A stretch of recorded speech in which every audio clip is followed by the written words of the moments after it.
Right, we're going to take a look at the brand new DNT Zulus 4K digital day and night tube scope.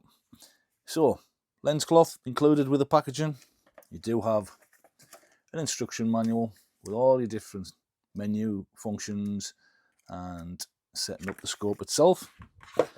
Then you're also got a quick start guide, so if you're a little bit impatient, you can get straight to it. Scope itself and a few little accessories are included within the packaging as well. So your two 30mm ring mounts. Now, from all the little digital night vision thermal imaging tube scopes I've seen, most of them provide cheap ring mounts. These are nice, solid, good quality ring mounts included free, so that is a bonus, definitely. You get your USB cable in the base there as well. You get your standard recoil eye cup, and then you get a little sunshade as well. I personally wouldn't use this.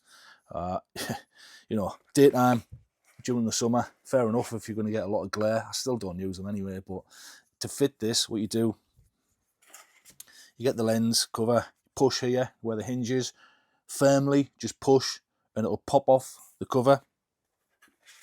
And what you do is the threaded section here, just screw that in at the front and it'll prevent any glare from daytime. If it's really sunny and it's going through into the lens affecting the image, that will block that. Like I say, that's included free as well, which some of them don't include them. Nice extra, but I don't normally use them. Now we have the scope itself. So this is a 4K model. The other Zulus models in the lineup aren't a tube style and they are HD resolution, a more compact style, but not the traditional tube, which a lot of people like aesthetically because it looks like a normal rifle scope. But it also has really good advantages because you can use dovetail, Picatinny, high, medium, low, offset, anything. If you're using a rimfire with a ejection port, or a centerfire with an ejection port where you need a bridge and you don't have that option to mount like a Picatinny mount like on the V2, this gets around everything. That style of scope, you know, choose your own mounts to suit. The lens at the front has a bigger aperture than the V2, so it's going to let more IR and light transmission through to the sensor. It is a 4K sensor, so it isn't as light sensitive at night as a HD sensor, but it does use bin technology to combine pixels to enhance nighttime sensitivity. Combine that with the bigger, faster lens, night vision performance is still great. Daytime performance, due to the 4K sensor, throughout the digital magnification range, it's going to be much sharper because you've got that much higher resolution, ultra high definition sensor. 4K and HD options are selectable within the menu, so you can select both. Power is supplied by a 21700, so these are pretty much standard now on the new V2 Zulus and Zulus models throughout the range. So these give you much better runtime than a 18650. You get two of them supplied and a charger, so they're going to run all night. Then what you also get is your encoder turret at the top, very silent, but it's a positive feel. There's no clicks, nothing that's going to alert anything, but as you're using it, you can definitely tell each increment. The top is where you activate your menu settings with that button there. Go into the menu, change everything to suit your own needs, and then you do have your button layout at the back. You do have these raised surfaces, so you can actually, in a nighttime or daytime use as well, just quickly feel what button does what. At the rear, you've got your rangefinder. At the side, you've got your screen brightness, and also holding this in will activate day and night mode. Then you do have your single press record, best way to have it rather than holding it in. And then you've got your power button. At the back, you've got your diopter, and then at the side, you've got USB for downloading data, information, video, photos from the device itself if you need to. Basically, I think it's just videos on these now. The diopter at the back is adjustable, and for me, I find, even though it's the same eye display as the new V2, same resolution, nice eye display, it seems that little bit bigger on this.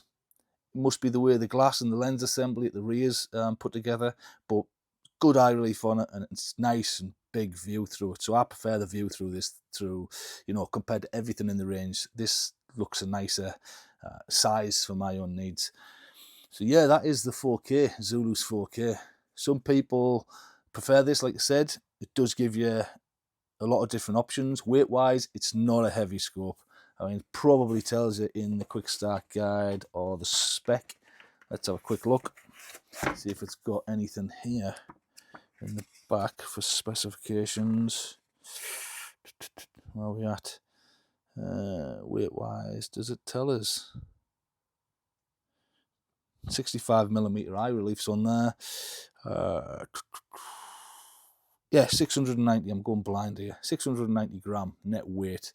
So it's not a heavy scope, considering some of them on the market are like 1.1, a kilo. It's very light. It's a nice weight to it. Obviously, it doesn't have the infrared built in. Some people say it should have, but I never use the inbuilt infrared in the Zulus models to start with. Unless I was going out traveling really light, I prefer to use an external IR to give me the optimum image quality. LED, under 100 yards, gives you a lot more definition in your image. So much clarity, silky smooth, especially around if you're shooting on barns or rabbits close. You're going to get more detail in the animal. If you're using VCSEL laser, it's going to oversaturate the image in a sense where your definition's gone. So VCSEL's great for long range. Use a VCSEL if you're going to be shooting over 100 yards with this, or use one anyway. It's not going to make much difference, but you will get up close better image quality with an LED. And at a distance, obviously move to VCSEL. But you've got that option to choose what you need with this. You can just fit any mount, like a Weaver accessory rail, and then mount a low mount, medium mount, high mount on that tube at the front or the back.